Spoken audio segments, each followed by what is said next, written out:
IFA n'est pas diabolique, IFA n'est pas maléfique, IFA n'est pas la sorcellerie. IFA est une science ancestrale qui est l'apanage du peuple Yoruba et qui nous vient de l'Égypte ancienne, au moins 4000 ans avant l'ère commune qu'on appelle ère chrétienne. Donc 4000 ans avant Jésus-Christ, 4600 ans avant Mahomet, cette science a migré de l'Égypte ancienne pour se retrouver en Afrique de l'Ouest. Maintenant, je vais vous proposer une définition rimée, puisque je suis le petit poète LPP. Le système IFA, c'est quoi? Tenant d'une écriture hexadécimale binaire, structurant une sagesse prévenante et salutaire, qui recèle une éthique de compassion solidaire, le système IFA est une véritable science millénaire, un outil de développement humain et communautaire qui guide l'homme pour accomplir sa mission sur Terre. Voilà la définition la plus simple, la plus concise que je propose pour expliquer ce que c'est que IFA. Vous voyez l'instrument que je porte au cou? C'est le chapelet de divination qu'utilisent nos devins, Bokono, Babalao ou Aono. Dans la tradition Yoruba, ça s'appelle Okwele. Et dans la tradition Fon, on l'appelle Agumaga ou Akple. Cet instrument est le fondement du système IFA. Et je vais vous démontrer en 1 minute que c'est l'ancêtre de l'octet. Nous croyons avoir découvert l'octet avec l'arrivée de l'informatique, alors que nous maîtrisons l'octet depuis 4000 ans avant Jésus-Christ. Si vous prenez le dictionnaire Larousse, ou que vous allez regarder sur Google la définition du mot octet, un octet est un ensemble ou un multiplet de 8 éléments binaires. Dans cet instrument, regardez combien de demi-coques de noix nous avons. 1, 2, 3, 4, 5, 6, 7, 8.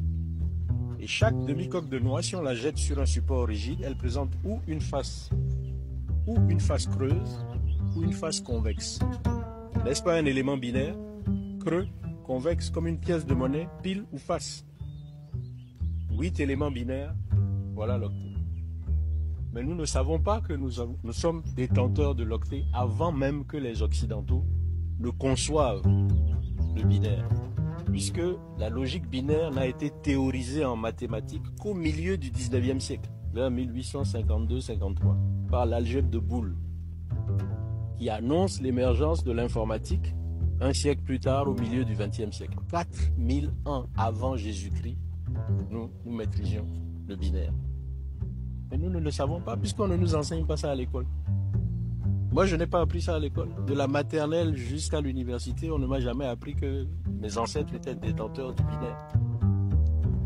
Voilà pourquoi, depuis 10 ans, je suis engagé à nous réconcilier avec nos savoirs endogènes. Nos ancêtres nous ont laissé des trésors, mais on nous a appris à les renier, à les diaboliser.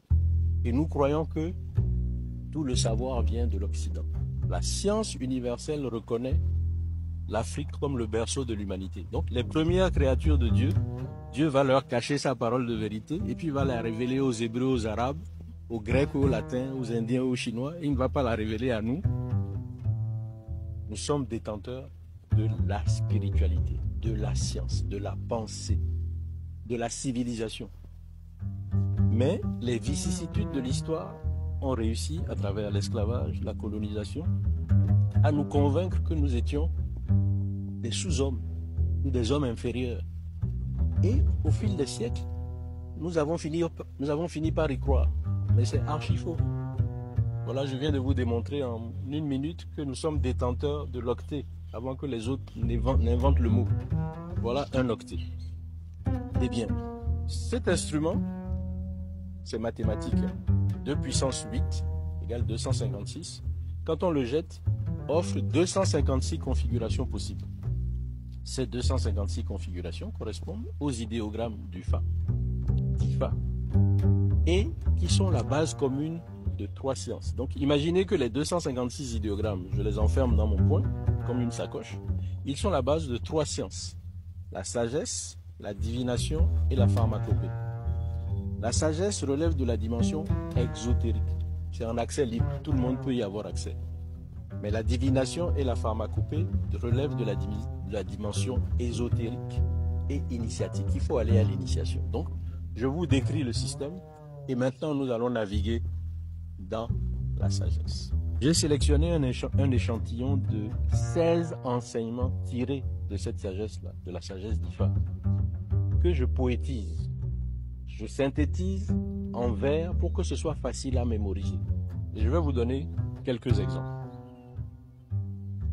Notre devise nationale comporte 3 valeurs: fraternité, justice, travail.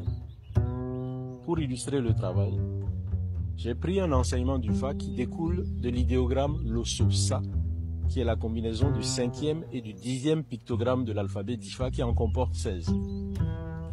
Lososa prend exemple sur le nez pour enseigner l'effort et la persévérance, le goût du travail.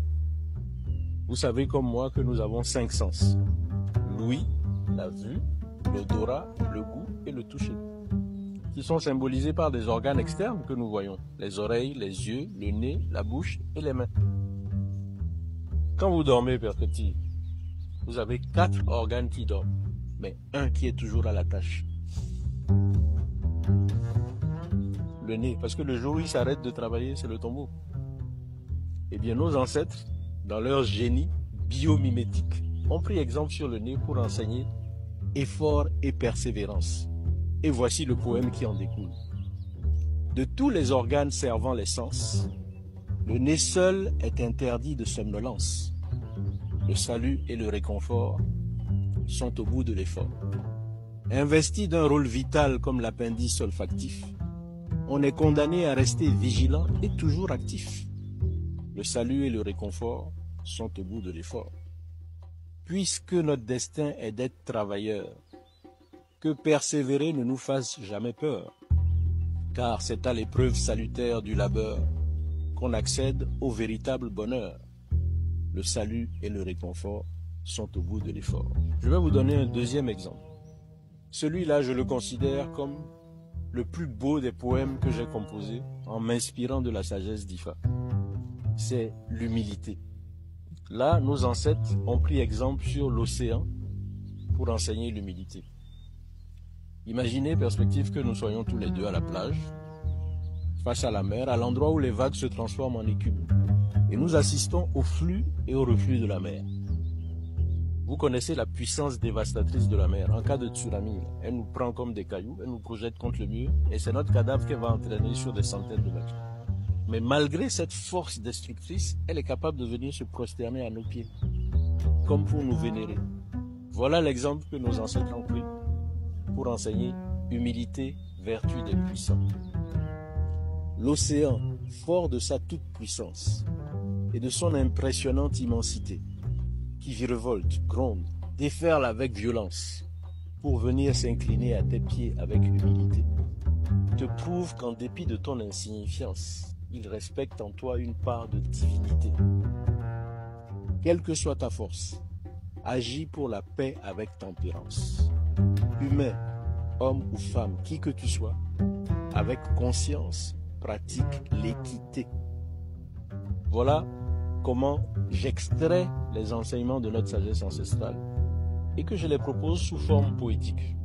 Si nous avons l'intelligence d'aller puiser dans cette sagesse-là pour faire l'éducation morale et civique de nos enfants, en même temps que leur éducation patrimoniale, parce qu'on leur fait découvrir l'héritage de leurs ancêtres, vous allez voir comment nous allons réformer notre système éducatif et comment nous allons former des citoyens droits, responsables, vaillants, travailleurs.